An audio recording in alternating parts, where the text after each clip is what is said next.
10 секунд. Эгерде частный компанияга пайда калбаса, ал 20 адам болобу, 10 адам болобу иштетпейт. Эми реально ойлоңгула да. Ошону өзүдөн эле мамлекеттен штат ачып берип, айлыгын берип, ошол жерге мамлекет эле регистрация кылса болот го.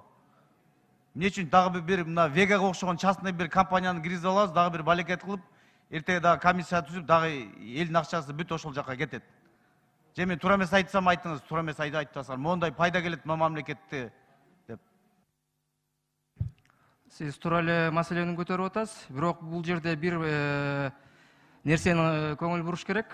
Бүгүнкү күндө мамлекетте аны жүргүзө тургандай специалисттер жок. Биз эмне деп атабыз?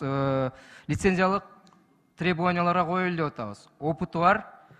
Бул ишти алып барган уже идентификация менен мурда иш жүргүзгөн компаниялар келе турган кылып туруп нормаларды коюп атабыз.